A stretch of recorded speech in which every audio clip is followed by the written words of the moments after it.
Okay, good morning. Can you hear me okay?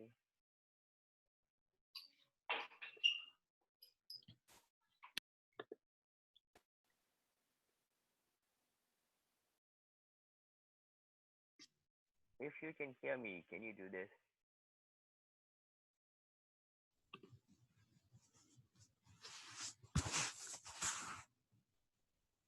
Or otherwise tell me you cannot hear me. Okay.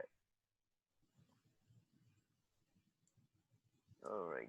Let me check my email just in case somebody's having a trouble.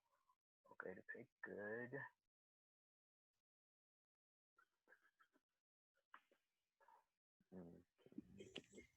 So let me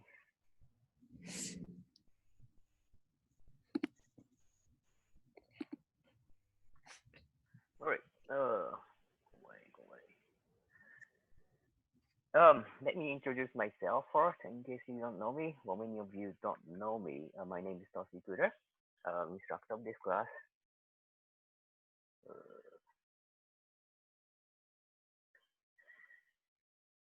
We plan to meet 9 a.m. every day, Monday through Friday. And this class is neurophysiology of communication. I've been using different textbook before, and I decided to use this new textbook. I didn't plan to have the class this way. So to be honest with you, I don't know how it goes, but I'll make sure you learn from my class. So how we do the class is that you read the textbook before the assigned day. So today is day 1 here. Okay. So we go through chapter 1. For chapter 1, I recorded my lecture. So I'm hoping you have already seen my lectures. For chapter 2, for tomorrow, I found that recording lectures is not incredibly helpful. What you may do is to take a note from recorded lecture, and I think it's just waste of your time. What I think is I give you my note so that you can go through the note, and that will help you to understand the textbook and what I write in my notes. So let me know if you don't like that way. If you prefer recorded lecture, I can still do it. I just think it's just waste of your time. I'm happy to do it, but asking you to watch a recorded lecture is not as flexible as reading a written note. And I can go through my notes here in this meeting. So it's going to be slightly different tomorrow compared to today. Today, I'm assuming you already watched my lecture, so I will be just taking questions from you about the lecture and the content of the textbook. Okay? All right. You may be interested in midterm and final exam. So we have quiz every day. So I didn't post the quiz for chapter 1 yet because we didn't meet yet. But my quizzes are very straightforward and exams too. Typically, I make midterm and final based on my quizzes. And quizzes are not even part of your grade. So basically, you learn from the quiz and you prepare yourself ready for midterm and final. And since the class is offered this way, the midterm and final will be open book. So it shouldn't be too difficult. You know you have the resource and you don't have to memorize things. Well, you have to, but for the exam, you don't have to. I encourage you to memorize things. I say you have to, but I think you memorize through the exam. That's my understanding of how you can possibly learn. Okay, so that's the syllabus. Do you have any questions about the syllabus? Anybody?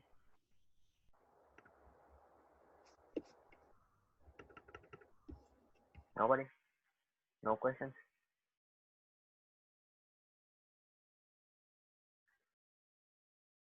Really? Really? I have one. Yes, great. So are the quizzes like they're just open for 24 hours? Like if it comes on Monday, it's due Monday at midnight, I guess. I didn't think about it. That's fine. I think I will ask you to do it as soon as possible, but I don't want to constrain your learning plan. So I will let you do any time until the final exam, but I encourage you to do it on the day. So if I post the chapter one quiz, you try to do it today. And it's not even part of the grade, so I mean, it's Would up to we? you. Yeah. Hi. Hey, I also have a question. Will you be posting the quiz after class, like every day? yep, that's my plan. Okay. So it won't be like 2 o'clock in the afternoon and then the quiz gets posted. Yes, I didn't make the quiz yet. I wanted Okay. to make sure we are on the same page, so I didn't make the quiz yet. I just want to make sure that I like look for it at the right time. Yeah. So it's again, the quiz is not even part of your grade. So it's just it's not to quiz you, basically. My quizzes are to make sure I know how much you understand. So it's rather quizzing me whether I have been successful in my class. So don't try to do better than you are in the quizzes. This is your opportunity to tell me how successful I have been in having you on the same page. So if you don't do well in the quiz, I don't take it to be your problem. It's my problem. If you cannot do the quiz, it's me. so so this is the way you show how you are getting things from my class, and it's intentionally not part of the grade. Okay. However, the midterm and final will be basically I recycle the questions. I don't copy and paste exact same way. I make some modifications within the range of not tricking you. But basically, if you understand the question in the quiz, you should be able to do the midterm and final. Does it sound good? Any other questions about the syllabus or how? Yes, Daniel. Yes. What do you? I know the dates are posted for the midterm and the final, but do you know what time they're going to be at? Midterm will be on Monday, and so probably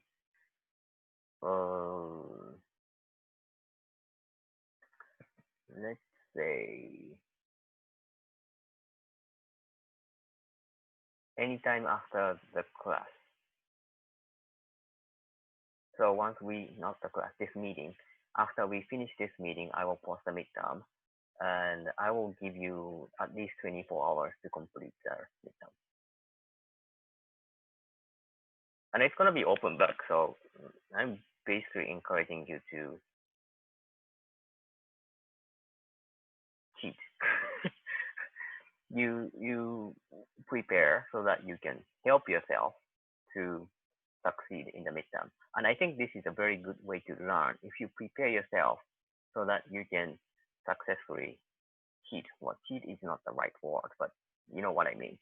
So I think it helps you, and I encourage you to keep that resource after the class, because if you prepare for the midterm, that means you are having a very summarized knowledge from this class. So yeah, it's part of learning. Any other questions so far? Are you good about the syllabus? Okay, so let's go to chapter 1.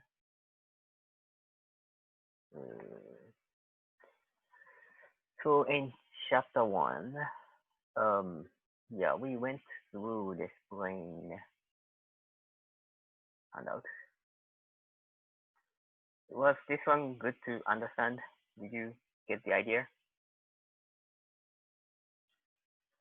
I think you heard about what are written here.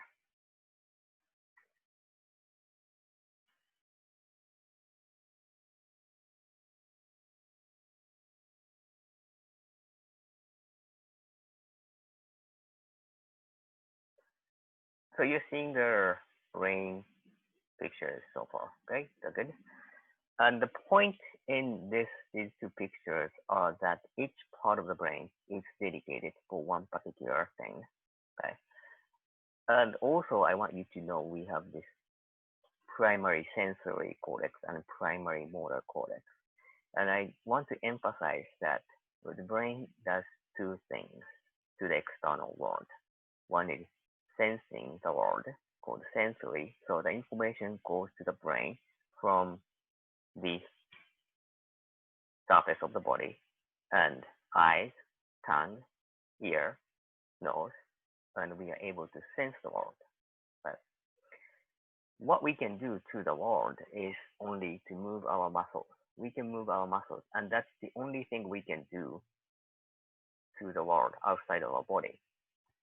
Whenever we do something, we are moving our muscles. Okay.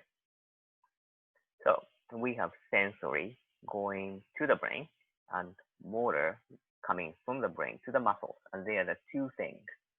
Of course, there are many things happening between sensory and motor, but how our body, our brain is connected to the external world is just these two, sensory and motor. So your body is able to sense, well, your brain is able to sense your body like this, and each part of your body is represented like this, so that you can feel your body. And if you open the skull and point this part of the brain, then you feel something in your finger. Likewise, we have the entire body represented like this, and they are connected to the muscles. So if you open the skull and poke this part of the brain, then your index finger moves. Well, I said this in the lecture, so I'm just basically repeating the lecture, but we are looking at the right side of the brain, and the right side of the brain is connected to the other side, which is the left side of the body. So if you poke this part of the brain, it's going to be the left thumb that will move, not the right one, because we are poking the right side of the brain. Okay, so that's called the contralateral control. So right motor area is connected to the left side. So this is true to the most part of the brain. Right side of the brain is responsible for the left side. Left side of the brain is responsible for the right side. And it's called the contralateral control. Dr. Tossi, Yes. I'm sorry to interrupt, but we can only No, see please. the syllabus page right now. What? Okay. Thank you for telling me. You're welcome. What? I thought yes. Okay. I thought I was. No. Do you see it now? Okay. Yes. So this is what I was showing you. Sorry. So this is the part of the brain responsible for sensory information, and this is the part connected to the muscles. Okay. So what I was pointing was this thumb area in this particular part of the brain. If you open the skull and point this, or poke this part of the brain, then your thumb and the left thumb moves. Okay. I don't think this is entirely new to you. Is this new to you, or do you need more? Okay. We are going to see the brainstem. So they are the pictures of the brainstem, and brainstem is in the very bottom of the brain. We have the spinal cord here, so it is the very bottom of the brain, and we somehow make a big deal about the brainstem. There are a few reasons. The brainstem is responsible for control or for keeping yourself alive. We are moving our heart, and you are digesting and you're breathing, or you are quietly breathing right now. because your brainstem tells your body to breathe, and the brainstem tells the heart to move. The brainstem tells your digestive system to continue working. It is because of the brainstem. Okay. We are unconscious about what we do with the brainstem. Once you swallow the food, then it's not under your control, but you can still swallow and you are able to digest. So what's happening in the brainstem is usually unconscious. You don't have any control over what you do through the brainstem.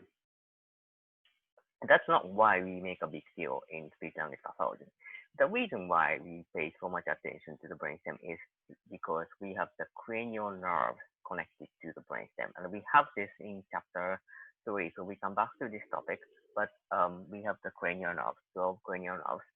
I would imagine you already remembered these before, but we learn about them in detail this time in chapter 3. So you want to remember these 12 again because it's not just to remember for this class or another class. This is something you need in your future practice.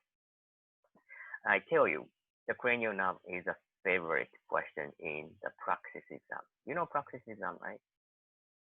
So the praxis exam, well, we have some people who are taking this class outside of PhD major. So praxis exam is an exam that is taken by future speech language pathologists after or right before completing our master's program. And this is an exam required for the license to practice as speech language pathologist. Of course, we have other requirements, but this is one of them. It's a multiple choice questions, and they ask you about many things, including neuroanatomy. And in neuroanatomy, cranial nerves are their favorite questions. Okay, so we go through that kind of information in this class, especially in chapter 3 and the case studies in the second week. But you want to know how they operate and what we see if we have damages to the cranial nerves. Okay, so that's the cranial nerves, and so neurons, they are not new. It's not super important in this class, but you want to know in the brain and nervous system we have this smallest unit called neurons, and they are the cells, and they send the information electrically within a neuron, and between cells or between neurons we have some chemical transmission going on. But nothing new, just to remind you what's going on within the brain. Okay, so far? It's almost like a class. I was expecting you to give me more questions. Do you have any questions so far in this? No? Okay. Okay.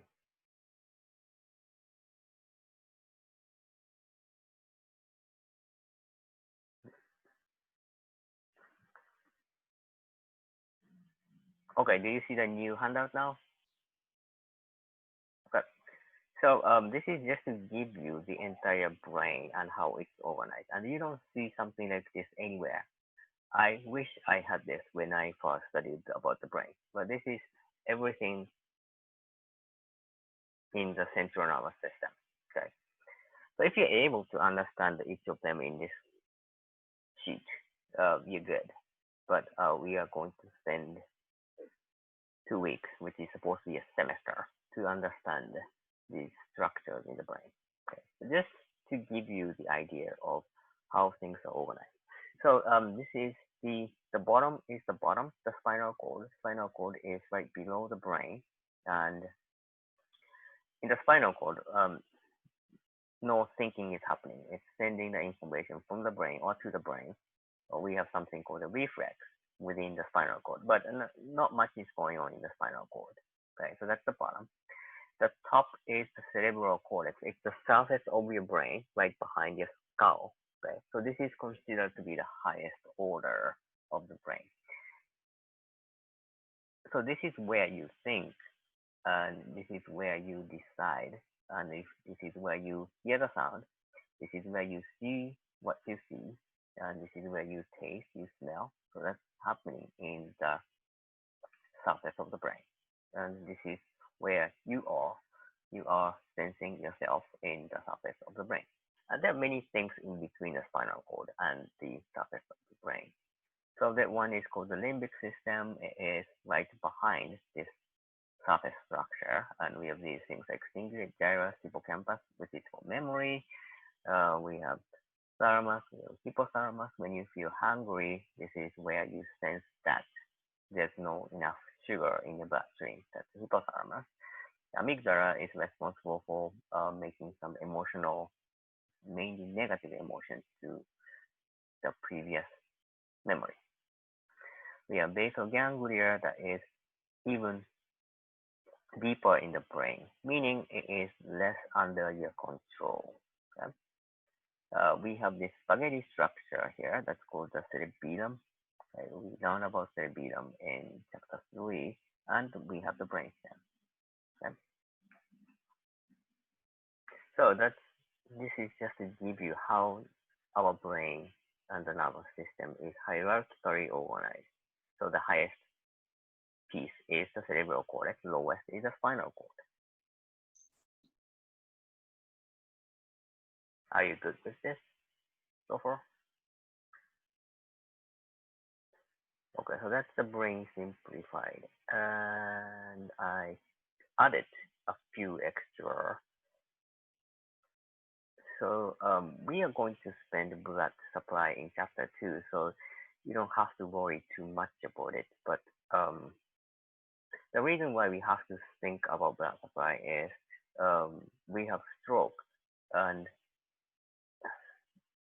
in brain damage, you have few things. If you have stroke, your brain can be damaged, or it can be traumatic damage. Something hits your brain or head, and we have damage, physical damage to the brain. So there are main two reasons for the brain to be damaged. We have some neurodegenerative disorders like Parkinson's and Alzheimer's. Well, but if you have somebody with brain damage, that's usually either stroke or traumatic damage. And stroke is very common. And stroke doesn't happen everywhere in the brain. So we want to know how the blood supply works. And the disruption of blood supply is the stroke. So we do need to know how blood is supplied to the brain.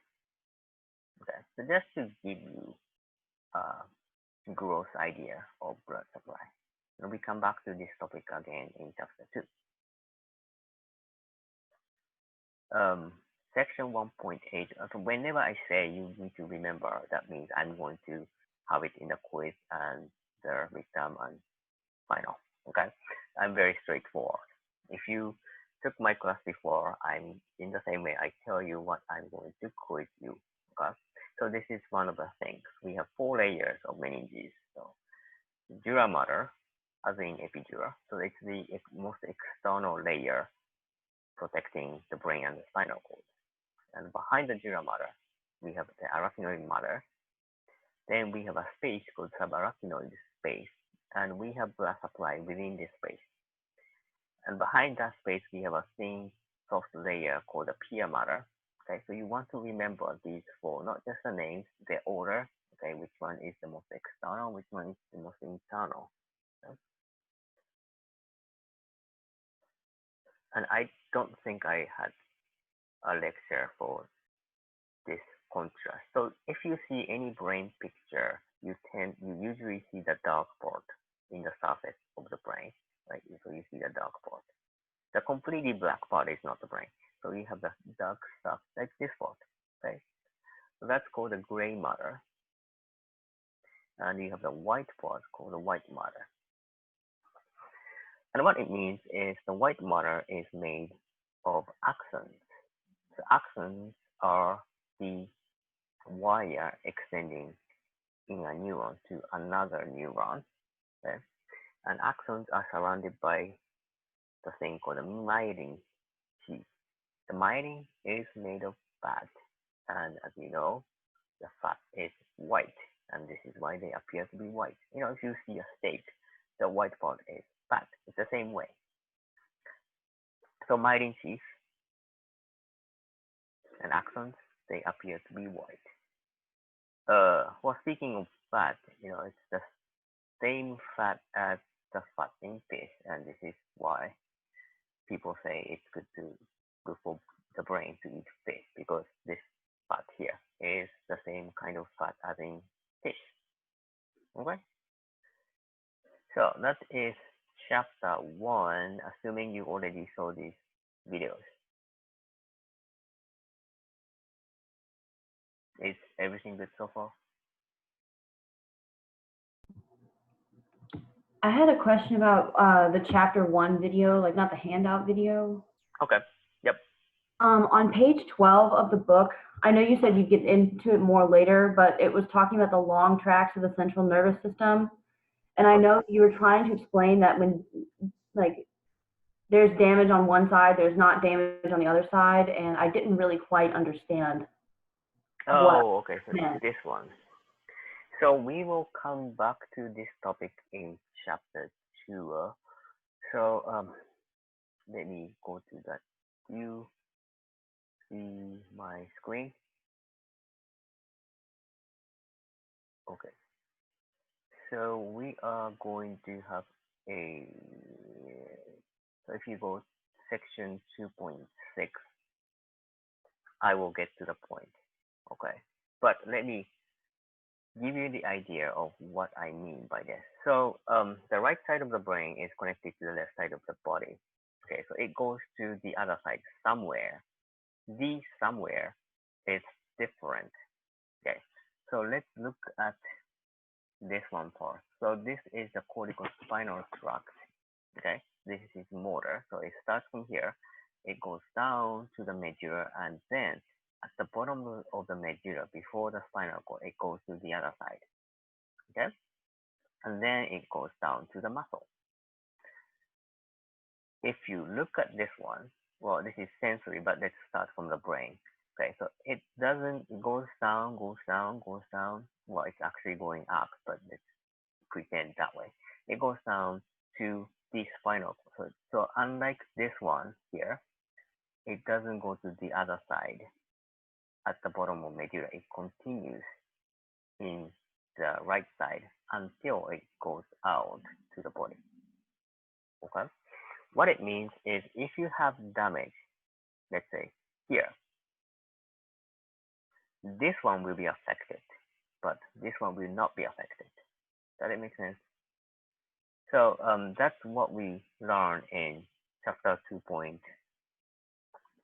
Okay, so I have more detailed drawing for that. So that's a good preview in chapter 1, where you are just seeing, depending on the tract, they go to the other side at the different points. And it so sounds trivial unless you look at the damage. It goes to the other side in the end. So if there's no damage, it doesn't matter. But if you have damage on the way, it may show different symptoms. Yeah. And this is one of the things we do not just in the first week. In the second week, we have some cases where, hey, this patient is showing no motor control in the right side, but he's not feeling the pain in the left side. What's going on? That kind of question we have. Okay. Any other question from chapter 1?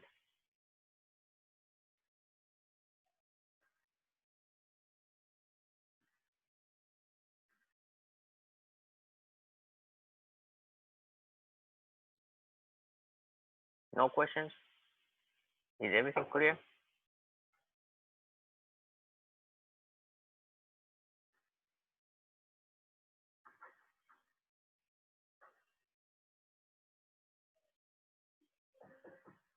Okay.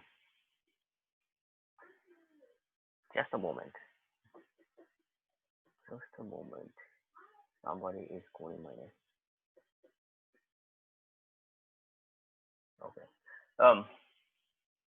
Any questions? Are we done for today? Okay. If you have questions, you can shoot me an email. Okay.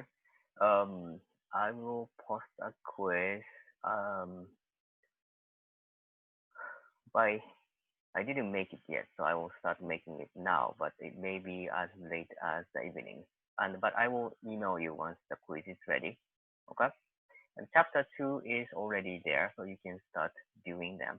And I'm still making chapter 3. So do you like it this way? Did you try chapter 2? And some of you sent me an email, you like it better than the lecture. What do you think? Is this written lecture better? Or do you want me to record a lecture? I can do either way. I like both of them personally, Dr. Tossi. I think they're both well explained either way. Okay, thank you. So what we can do is for chapter 2, we will go through this note in 9 a.m. meeting. So people who are not, and we record this, so if you are not at the meeting, you can still go through lecture-like things.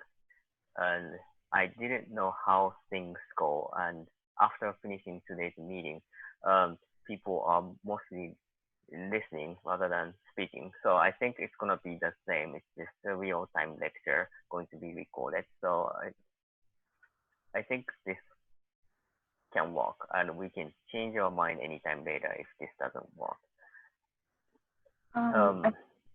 Yes. I love the written one, but I feel like the explanation will be that you gave in chapter 1 on the lectures will be needed in Okay. class. What about doing the explanation at this meeting, 9 a.m.? Yeah, that's great. Just like the lecture material we got like recorded. Yeah. Yeah. And for me, it wouldn't be that different. I'm, talking to a computer either way, so it's not that different for me. And I think it helps me if I can take questions from any time than just talking to a computer and ask for questions later. So it's a change from my original plan, but let's do tomorrow 9 a.m. meetings. We go through each of them. Okay.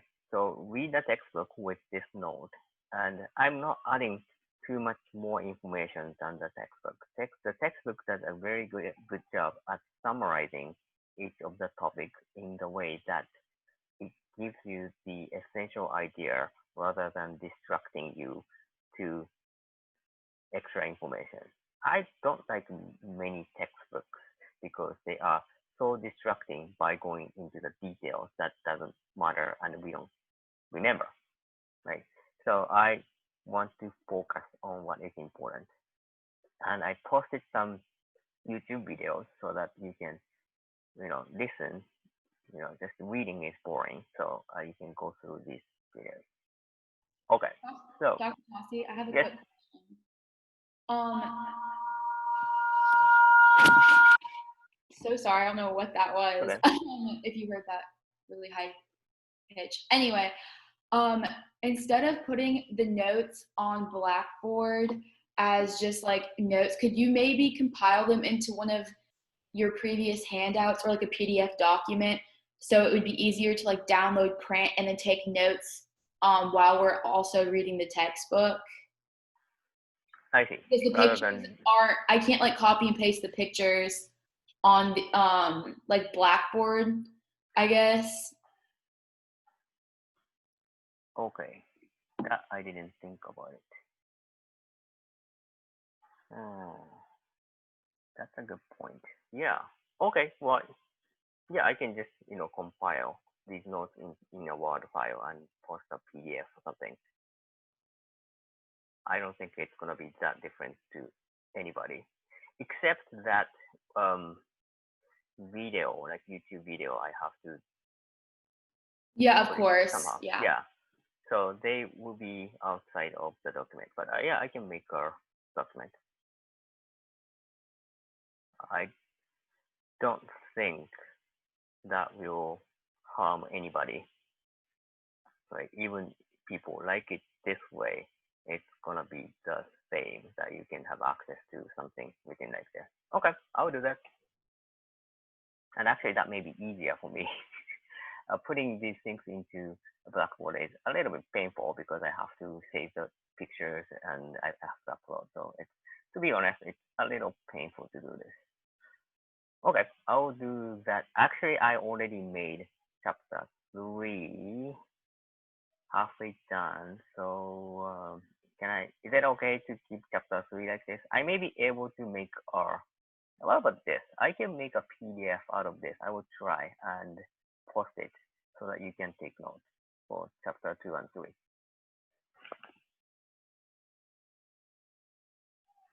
Okay?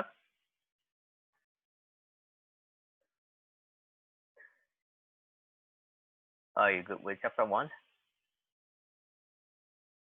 Okay, so then see you tomorrow 9 a.m. Is everybody just listening? I thought it's gonna be more crowded because we have many people, and I didn't expect it. I'm not complaining. I'm just saying my thought. I thought it's gonna be a very crowded, loud meeting, but you are very um, calm and just listening. It's okay. If you have questions, I'm just concerned if you have a question and you're just trying to be quiet. You can ask me questions. So if you still have questions, please email me. Okay, I will get back to you as soon as possible. Okay. See you tomorrow 9 a.m. Okay. Have a nice one. Thank you. Bye bye.